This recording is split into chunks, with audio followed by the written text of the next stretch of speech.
guys, it's Kieran or HD here, and welcome back to Roundabout version 2, and today we are away from home as we face against UCD in the A.F.C Premier League. Let's get right into it.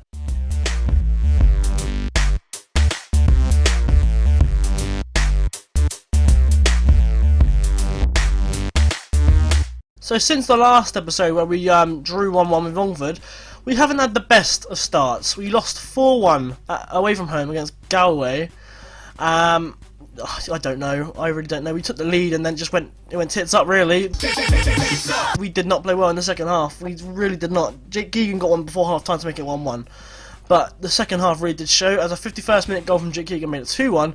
Then Gary Shanahan made it 3-1, and then a penalty for Keegan to get his hat-trick made it 4-1. Keegan is like my bogey player.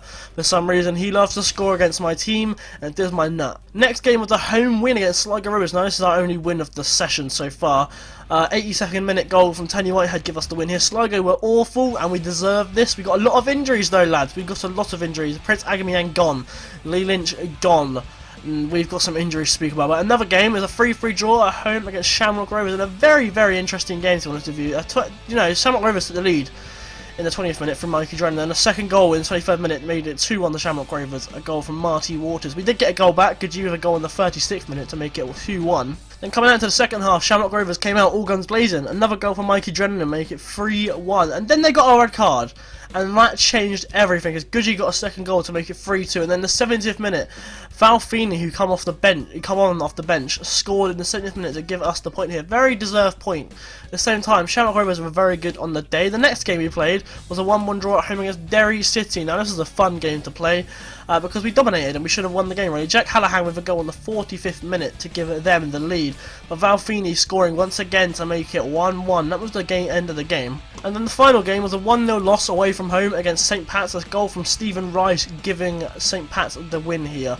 We didn't play well, and we got more injuries. Let's go speak about the injuries, because you know what? I'm going to put on like some Holby City music in a minute, because it's ridiculous. 5 injuries, all to key players. Prince Agamyan is out for 2 months with a torn hamstring. He's pretty much our best player, and he's gone for 2 months. How annoying is that, right? Next one is Mr. Sean Russell, who is now out for 2 to 3 months of torn knee ligaments. He is probably our starting left midfielder, and he's gone, and it's bloody pain in my ass.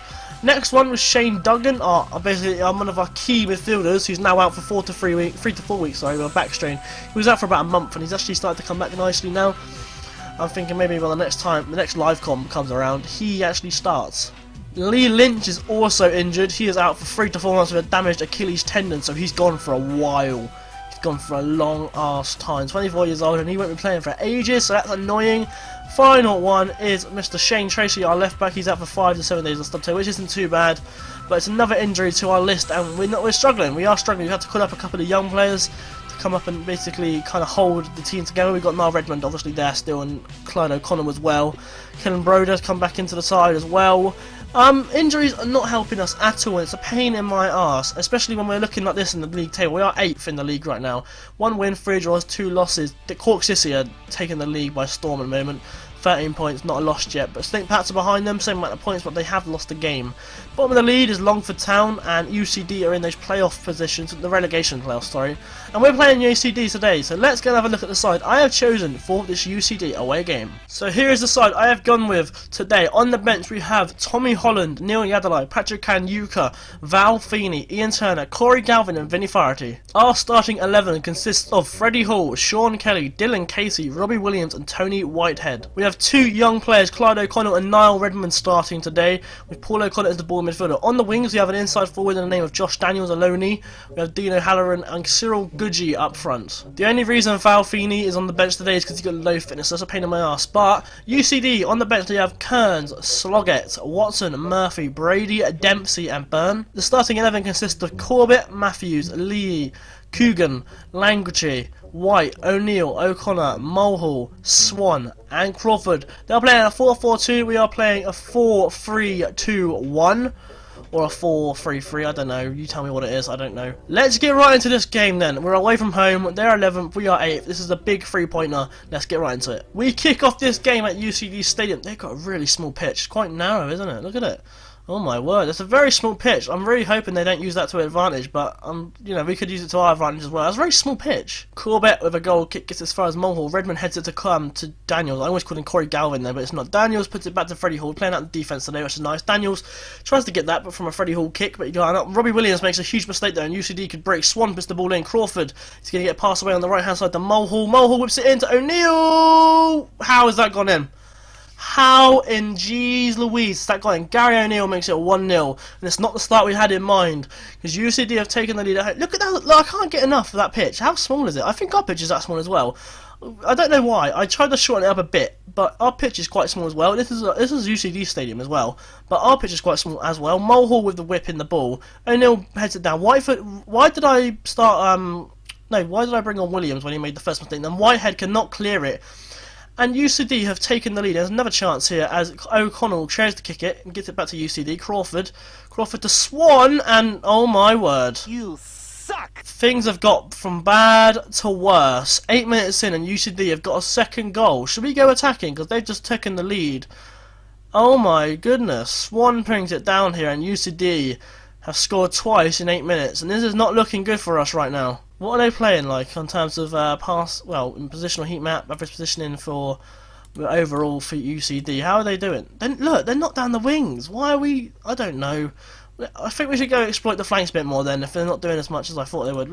Exploit the flanks a bit more and try and go a bit more attacking, because they're winning 2-0 and it's not good enough. We need to be winning this game or getting a point now, because we've really buggered this up. Redmond on the ball now, the youngster brings it to Goodgie. Goodgie can put it in to make it 2-1. Is it offside? It's not offside. Cyril Goodgie makes it 2-1. That's a big goal, and we needed that goal as well. And that will make it a lot more easier. The attacking and going wider has worked, but at the same time that goal was very much down the middle. So I'm very happy with that goal. Keeper's got no chance, and it is 2-1. Can we get back into this game? We have a throw in here. Kelly puts it to Goodgie on the right hand side. Guess it's that Halloran whips it into. Oh my! No, Redmond! Oh no, Redmond almost scores. That would have been a key goal for him. We have a corner here. Williams is going to whip in this ball. Why is Williams taking the corner? Whips it in. Matthew clears it. O'Neill clears it as well. Wow, big chance. It's half time and it's 2-1 here. And I'm going to go aggressive and say, show me something else in the second half. The only person that's not happy with that is Paul O'Connor. Now, we're actually going to have to make a change, because we have low fitness in the terms of strikers and midfield. Oh, wow, I can speak in defenders. So I'm going to bring on Kanyuka in place of Robbie Williams. That's going to be our first change in the game on half time. Hopefully that makes a small difference in terms of defence, and hopefully we don't make mistakes. Halloran to Connell, and Whitehead cannot get on the end of that. Corbett gathers that ball, and now UCD might have a chance on the counter-attacker. Swan shoots, and it goes wide of the mark. 56 minutes in here. I'm making my second change of the game. Cyril Goodgie will be coming off in place of Vinny Farty for his first start of the season. Surprisingly, he hasn't been playing as much as I would like, but at the same time, Goodgie has been playing fantastically lately, and he deserves to be starting in the team. I'm actually going to go ahead and change to a more direct approach and try and go for this game a bit more. We've got 56 minutes on the clock, and we should be winning this game, honestly. I feel like we should be winning this game. 78 minutes in here, no highlights, so I'm going to make my final change of the game. Gonna take off Paul O'Connor. No, sorry. No, that's not the change I'm going to make. I'm going to take off Josh Daniels and replace Corey Galvin, and then bring Galvin back as a winger on attack. And no, not an inside forward as attack. I need him as a winger on attack, please. FM, thank you. We have 12 minutes, 11 minutes plus injury time. I don't think we're going to get a goal. And I think that's it. We have 5 seconds. We're not going to get another goal. Clyde O'Connor puts it to Halloran. Can he get in one last chance? We can't. We've lost another game, and we are looking really this season. I don't know what it is. I'm going to go aggressive and say I'm far from pleased. We're looking really bad this season. We are looking really quite crappy. We are 11th. We are in the relegation playoffs. And for some reason, I don't think nothing's changed as much. Maybe Dean Clark's left, but we are really struggling at the moment. And it's not nice to see that. And at the end of the day, UCD win again. Well, they win. And we are now down on 11th in the league. We are 11th with 1 win to our name. We are not performing as expected this season. We are expected in terms of where we're supposed to come in the league. If I go to, I don't know why I've done that. We go to season preview. We're expected to come in 6th. We're down in 11th, where Wexford Youth are supposed to be. Where are Wexford Youth, you ask? 5th. This league is throwing me out of the bloody window at the moment. I don't understand, but the next game we're going to play is going to be the home game against Longford Town, which leaves me with games against Bohemian, Dundalk, Cork City, Wexford Youth, and Avondale in the Munster Senior Cup semi-final. I hope you enjoyed this episode. If you did, leave a like, and if you did not, tell me why in the comments down below, and I will see you all very soon for another episode of Around the World version 2.